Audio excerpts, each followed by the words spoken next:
Te doy la bienvenida a Digital Talks. Este espacio nace de la necesidad de compartir con profesionales que tienen que tomar decisiones de marketing digital y que no siempre disponen de toda la información. Para esto contaremos con la participación de expertos en marketing digital, en nuevas tecnologías, en datos o en nuevos modelos de comercialización digital. En resumen, participarán profesionales que ponen mucho cariño a lo que hacen, pero sobre todo, contaremos con personas que admiramos y de las que todos los días aprendemos. Somos T2O, una consultora de marketing, ventas y estrategia digital. Esto es Digital Talks. No tenemos verdades, pero sí muchas certezas. Arrancamos.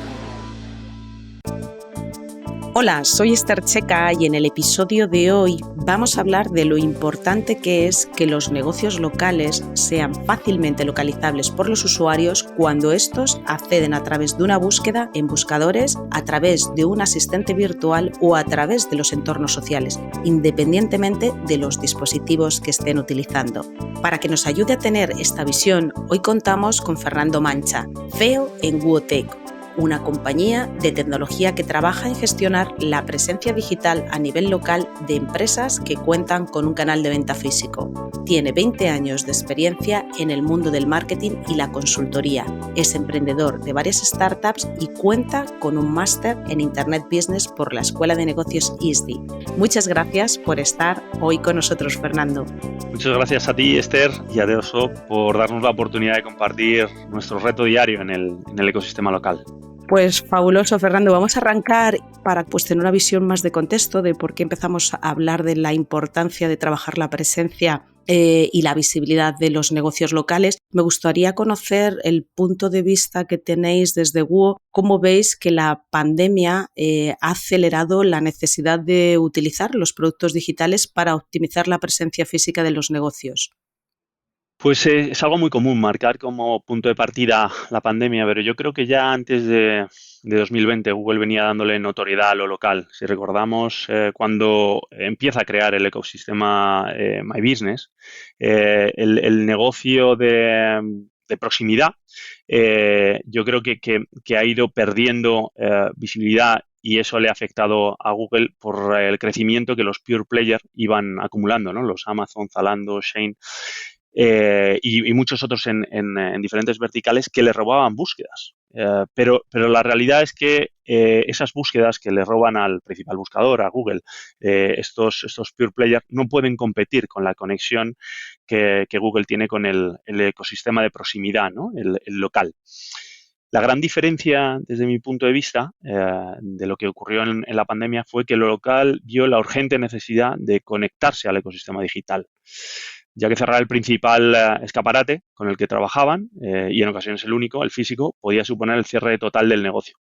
Pero el ecosistema digital tiene diferentes niveles. Eso quiere decir que Google no iba a poner a competir a los grandes aglutinadores de oferta, estos grandes players, con lo local a la hora de mostrar los resultados, ¿no? Teniendo en cuenta que Google es uno de los principales canales de entrada de tráfico en esas búsquedas. Y eso se ha visto refrendado con la última actualización del algoritmo en febrero de este año, ¿no? Donde lo local tiene un espacio muy relevante, tal es así que llega a ocupar hasta el 35% de ese SERP, ¿no? De esa página de resultados, entre lo que constituye la visualización de mapas y lo que se denomina el Snack Pack, 3-Pack o Local Pack, que son esos tres principales resultados que se ordenan en base a criterios como la cercanía, desde donde se busca, es decir, la ubicación del usuario, la disponibilidad o la idoneidad, ¿no? Según el usuario. Evidentemente sabemos que ya el algoritmo nos hiperpersonaliza los resultados dependiendo de nuestro propio track record, ¿no? de búsquedas y consumo. Asimismo, nos hemos encontrado con que el nivel de gestión y completitud, ¿no? de este perfil de Google, este Google Business Profile, rankea mucho a la hora de crear esa página de resultados. Uh-huh. Aquí, Fernando, cuando estamos hablando del SEO local, que no deja de ser esa praxis que ahora nos contarás más en detalle, que puede impactar en trabajar la mejor visibilidad de un negocio. ¿De qué estamos hablando exactamente de cara a un negocio con establecimientos físicos? Pues yo intento resumirlo en términos de negocio, y es captar más del 53% de las búsquedas que se generan desde un móvil, según datos de Google, con intención local. Y hablamos de gestionar un activo que está en constante contacto con el usuario. Hablamos de los mapas, de las reseñas, del contenido, de las conversaciones, de los productos. Al final, hablamos del negocio relevante para cualquier empresa, ¿no? Yo muchas ocasiones hago un paralelismo con el grado de atención que tienen las redes sociales con un ratio de convertibilidad de cara al negocio mucho menor. Con lo cual, creo que hablamos de una, no me atrevería a decir una nueva disciplina, pero sí un nuevo ecosistema que cada vez tiene más presencia y donde se debe poner una especial atención. Y cuando hablamos de esa necesidad de optimizar, debemos entender qué es el gráfico de conocimiento, qué es el knowledge graph, como lo denomina Google, ¿no? Ese gráfico de conocimiento es la base, y perdón por la redundancia, la base de conocimiento sobre la cual Google está construyendo el resultado de una búsqueda. Algo que se influye a través de diferentes factores, como son los listings, que luego haremos referencia, como es la propia completitud de la que antes hablábamos, la participación del propio usuario, la geolocalización del usuario que realiza la búsqueda y también la experiencia de usuario, esa parte de reseñas. En el territorio de lo local, da igual que hablemos, y esto yo creo que es muy relevante, da igual que hablemos de un super retailer, como puede ser una FNAC o un bazar. Cuando haces una búsqueda genérica de producto, ambos tienen la posibilidad de llevarse esa búsqueda a su terreno, ¿no? El gato al agua, siendo conscientes de que el factor precio siempre puede suponer un elemento diferencial. Esto hablando de productos, pero cuando hablamos de servicio, también le afecta a una gran institución de la salud, a una aseguradora o a la clínica de barrio. Si yo hago una búsqueda long tail, osteópata para mi mascota, con dolor en una pata, el criterio para tomar la decisión de compra les va a poner en el mismo nivel, que es la relevancia, donde ya el precio no es un factor que tenga tanta visibilidad porque es más el expertise y la opinión de otros usuarios y, evidentemente, la disponibilidad de consumo la que marcará la decisión final del usuario. Con lo cual, creo que es muy importante, o sea, cómo Google ha conseguido poner al mismo nivel a esa clínica de barrio con una gran aseguradora. Y debemos tener en cuenta, yendo ya hacia lo que es el propio ecosistema y el perfil, que Google ha creado de forma automática los perfiles, estos GBP, ¿no? Estos Google Business Profile, que están creados en más del 60% de los negocios. Y la mitad de ellos están reclamados, la otra mitad no. De los reclamados, el 45% están gestionados, el 55% no. Por lo tanto, desde nuestro punto de vista, desde Google, consideramos que solo hay dos opciones, ¿no? Jugar a ser avestruz o a ser jinete. O sea, Fernando, entonces, en función de lo que nos estás contando, aquí, ¿qué criterios ves que son los que tienen que tener las empresas a la hora de trabajar su presencia local a través de estos directorios?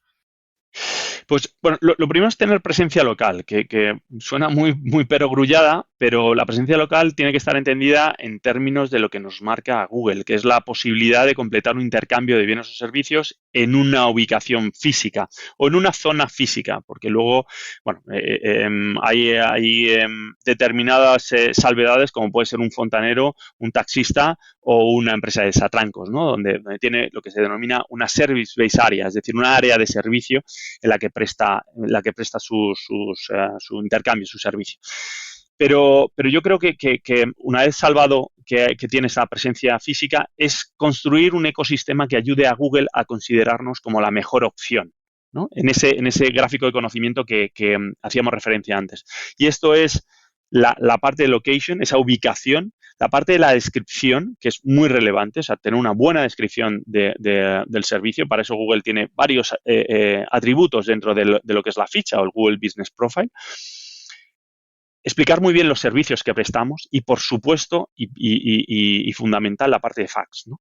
Esas preguntas y respuestas que nos da opción Google y que son fuente de conocimiento y fuente de captación vía long tail de mucho tráfico, al igual que la parte de las reseñas. Partiendo de estos cuatro pilares, ubicación, descripción, servicios y preguntas frecuentes,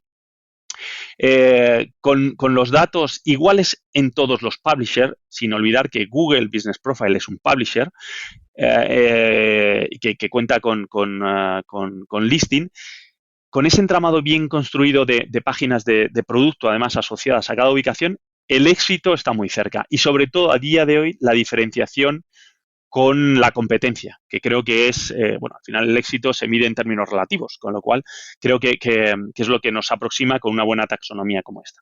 Y volviendo de nuevo a ese gráfico de conocimiento, una marca tiene que ser consciente de, primero, el área de influencia, sobre la que es relevante operar, o sea, cuánto se desplazaría mi cliente por mí.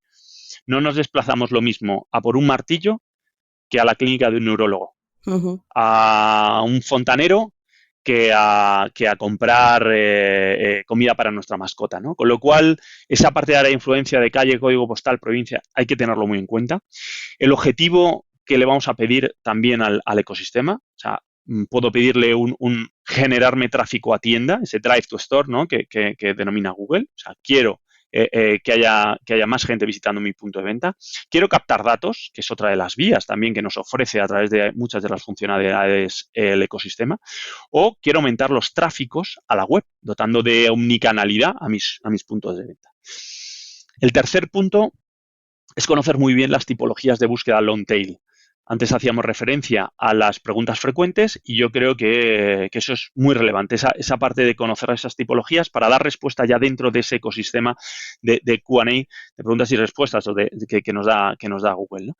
Y trabajarlas junto al producto o al servicio, porque eso, si lo asociamos y lo vinculamos todo, creo que acaba siendo diferencial. Bueno, no, creo no.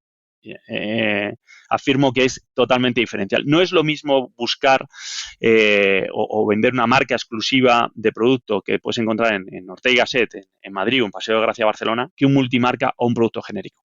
Conociendo eso, se puede trasladar a esta parte de escaparate digital. Y el cuarto punto, poner el foco en ofrecer al ecosistema, es decir, a los usuarios, datos ciertos, actualizados y relevantes sobre el producto, sobre los servicios, sobre las características. Todo eso es lo que acaba haciendo que Google nos considere porque el usuario nos considera relevante, ¿no? Creo que son los 4 grandes bloques. Aprovechando estos 4 bloques que has estado comentando y que ya has adelantado varios puntos, ¿aquí qué factores son los que impactan en el posicionamiento de los negocios dentro de una búsqueda en Google? Pues volviendo un poco a la idiosincrasia de Google, Google tiene como finalidad servir a los usuarios en su búsqueda de información. De momento, un negocio debe alimentar esa búsqueda de información con la información que tenga más sentido de cara a cada una de las búsquedas de usuario, para que sea fácilmente encontrable. Es el primer paso, esa puesta a disposición de la información es el primer paso para que sea valorada por los usuarios y, por ende, Google la arranque de una forma más definitiva, ¿no? Por lo tanto, los factores que generan mayores búsquedas en un negocio serán sobre los que se deba poner foco. Hacíamos referencia a que la mayor parte de las empresas ya tienen bastante conocimiento sobre cuáles son las queries o esas búsquedas que generan más tráfico. Más allá de lo que son las propias de sus marcas y productos, ¿no? Cuando hablamos de las genéricas, que son las que nos interesa captar en este entorno. Por ejemplo, y por establecer realidades muy diferentes, el retail alimentación debe trabajar, porque así nos lo indican los datos, sobre ofertas y horarios, que es lo que más solicita el usuario. Y no es el caso de un retail textil, donde las campañas y las características del producto reinan a la hora de controlar esas búsquedas. Voy a aprovechar porque es una cuestión que muchas veces nos preguntan como agencia, es en ese posicionamiento de un negocio dentro de una búsqueda local, más allá del dispositivo móvil escritorio, sino también el cómo este posicionamiento pues, puede impactar dentro de lo que son las búsquedas de asistentes virtuales como Alexa o como Google Assistant. Aquí, ¿cómo está impactando esta optimización que nos estás contando de cara al posicionamiento que se puede tener como negocio dentro de un entorno de asistentes virtuales? Pues para mí cada vez se debe tener más en cuenta y lo tienen más en cuenta, evidentemente, los buscadores. O sea, al final, primero porque en sí mismos son publisher. O sea, porque ellos tienen sus propios listados y listan sus negocios. Y segundo, porque hay que tener en cuenta cuando se hacen también las estrategias, en este caso de SEO local o de SEO Search, cómo se interfiere con el propio negocio o esa utilidad o esa funcionalidad que está ofreciendo el buscador. Y os lo cuento con una anécdota que nos ha pasado hace poco. Un retailer llamado Camino a Casa, que seguro que muchos conocen, que tiene enormes problemas desde hace más o menos un año porque ese nombre interfiere con un comando de Maps.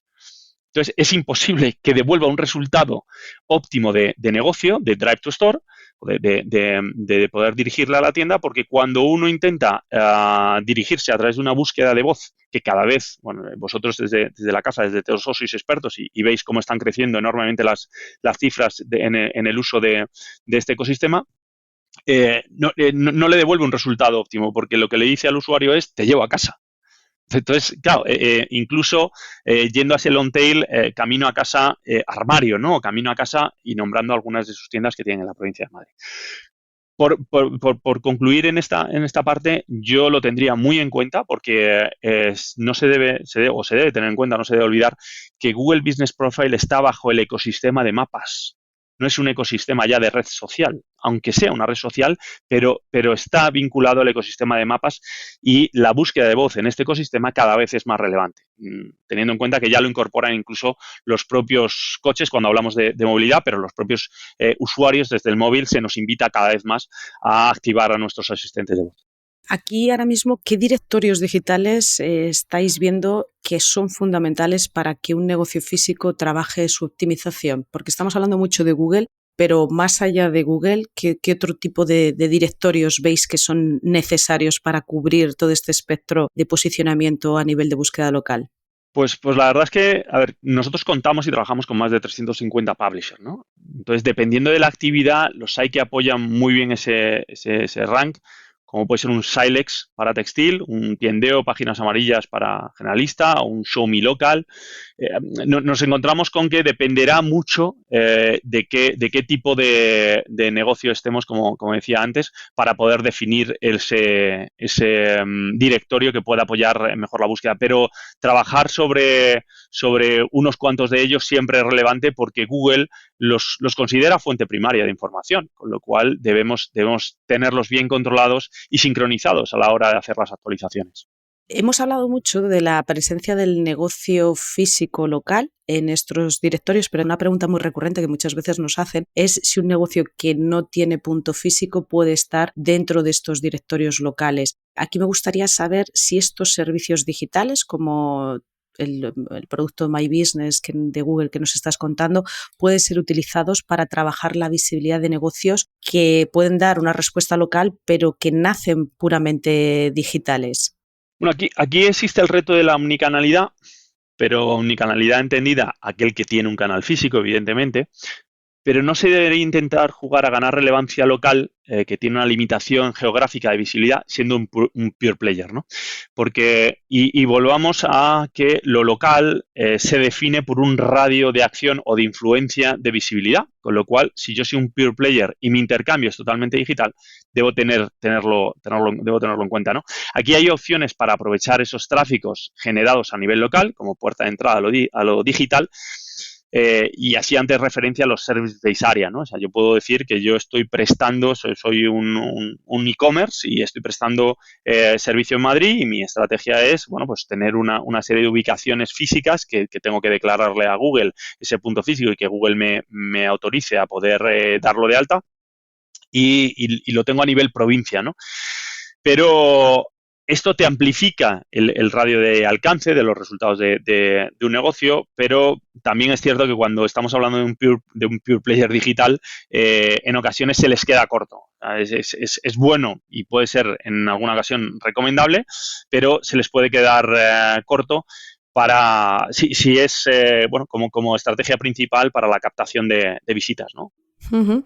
Uy, aquí hay una cuestión que lo estamos viendo, de hecho se ha hecho en algunos casos hasta mediático, ¿no? Y es que uno de los aspectos que determinan la elección de un establecimiento no dejan de ser las opiniones. Yo creo que ahora prácticamente como usuarios, cualquier usuario que va a tomar la elección de comprar un producto o disfrutar de un servicio, siempre tendemos a buscar cuál es la experiencia previa de otro tipo de usuarios. Aquí, ¿cómo estos productos digitales pueden controlar el fake de estas opiniones, tanto para la parte positiva como para la parte negativa? Bueno, es una guerra que está abierta no solo aquí, o sea, el tema de las opiniones fake y las cuentas fake, ¿no? En cualquier red social, y que Google en su caso lo deja claramente escrito en el encabezado. Las reseñas no se verifican. En nuestro caso, nuestra tecnología nos habilita para detectar comportamientos sospechosos, es decir, usuarios que dejan 5 reseñas en un día con ubicaciones que distan unas de otras, distancias que no se pueden recorrer de forma conocida, ¿no? Es algo que sin duda irá mejorando y que para luchar contra las reseñas fake negativas, que no las fake positivas, porque entiendo que las fake positivas son motivadas por el propio propietario del negocio, algo que siempre desaconsejamos. Hay muchas estrategias para poder captar reseñas reales. Es que se debe tener muy en cuenta que las reseñas son el segundo factor de toma de decisión. La idoneidad del producto es el primero, esa cercanía, pero el segundo será, bueno, y disponibilidad, pero el segundo es el tema de la reseña. Como tú bien decías, la experiencia de usuarios previos. Yo pongo un ejemplo muy claro, ¿no? Cuando tienes un dentista, yo cuando me mudé de ciudad, hace 8 años cambié de ciudad y necesitaba un dentista pediátrico.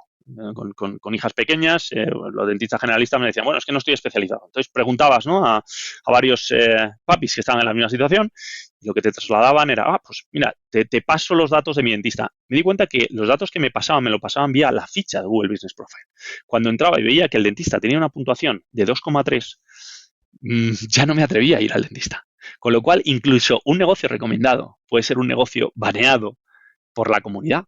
Entonces, eso yo creo que es algo que evidentemente hay que ponerle atención sin necesidad de falsear el dato y con estrategias que nos permiten captar reseñas de experiencias positivas. Bueno, si las hay negativas, yo creo que el foco se debe poner en corregir los aspectos que son menos valorados por el usuario. Y aquí, Fernando, ¿cómo estáis viendo la evolución de estos productos digitales para dar respuesta a la interacción con los negocios locales?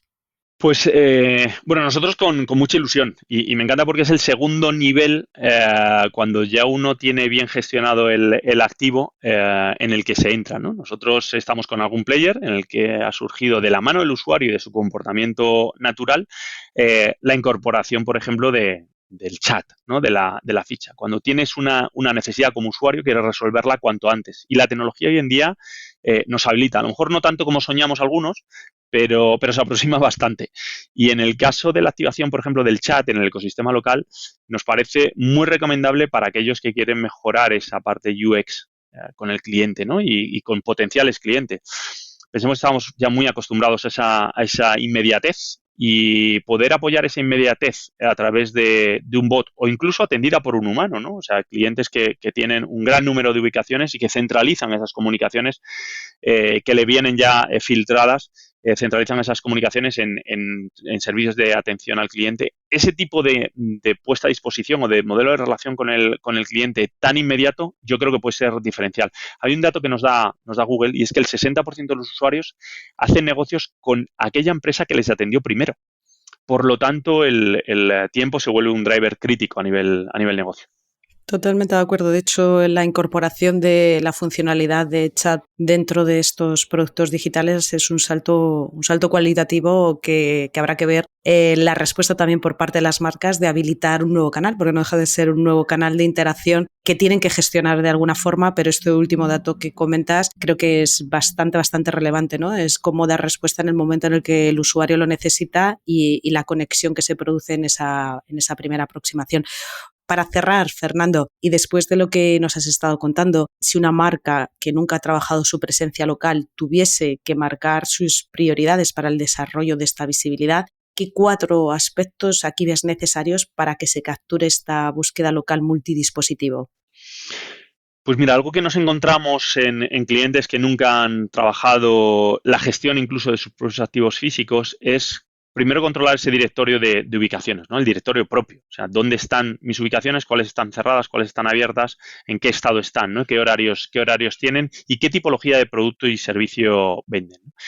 Una vez que tenemos esa parte de directorio hecho, ya entramos en la parte que como GUO nos encargamos, ¿no? Y es tomar el control de las ubicaciones, de los perfiles de Google Business Profile, de las fichas, trabajando en intentar ofrecer la misma experiencia digital que en el punto de venta físico. Esa omnicanalidad empieza aquí, porque es el front line de relación con el cliente.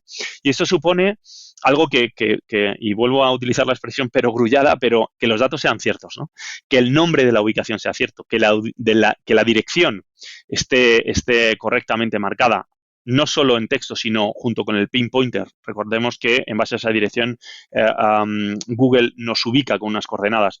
Que demos unos horarios correctos y que haya una descripción del negocio y un teléfono que realmente den servicio, ¿no? A partir de ahí, trabajar la parte del contenido.